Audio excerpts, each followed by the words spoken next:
Strap yourself in for some electrifying action. Octopus Energy proudly sponsors Vintage Voltage. A lot of people ask me, why are you converting classic cars to electric? Well, simple. It's more powerful and it's more reliable. So if you want to go fast or faster, electric's where it's at nowadays. I always like to be cutting edge, playing with the latest technology, and that just happens to be electric. Woohoo! This is fun. The reason why people want to convert classic cars to electric is actually quite broad and varied. There's ecological reasons, for instance, less emissions out of the tailpipe.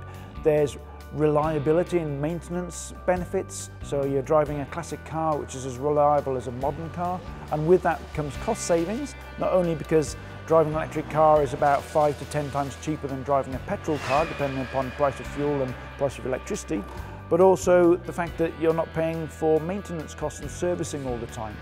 And the big benefit for me is just it's more enjoyable to drive an electric classic car than it is to drive a petrol one. It's like you press the fast forward button on life. That is properly brutal acceleration.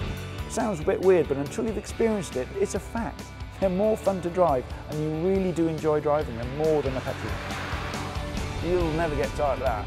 Never get tired of that. The basic process of converting a petrol car or diesel car to electric is quite simple. Dropping out the dirty, smelly stuff like the engine and gearbox first, replace that with a motor, and then drop out the petrol tank and replace that with a battery pack.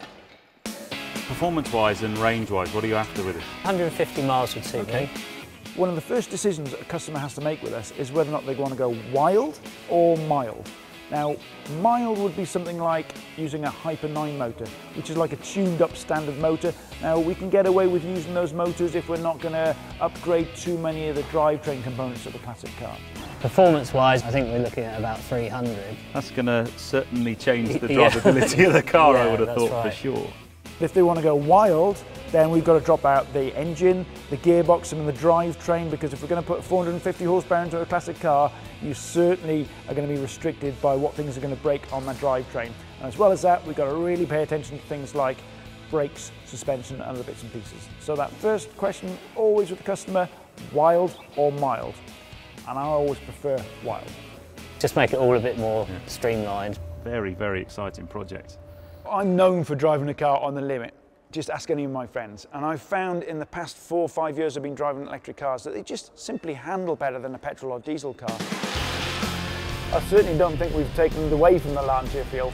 In fact, to me, it feels very much like a Lancia from the inside, but everything is smoother.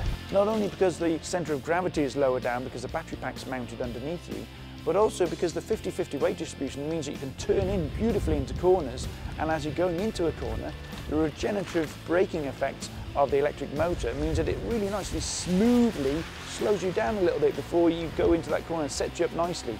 So they handle superbly. In some of our conversions, we actually keep the gearboxes. Why?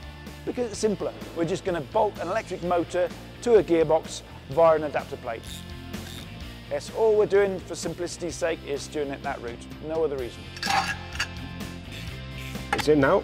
So the range predictions we calculate for the electric conversions that we do is much based upon experience, but also the weight of the car, the amount of power that the electric motor might be taking, etc. It's a multiple of many different things that build up to us having a prediction of the range, but we always end up doing an actual range test at the end of each conversion.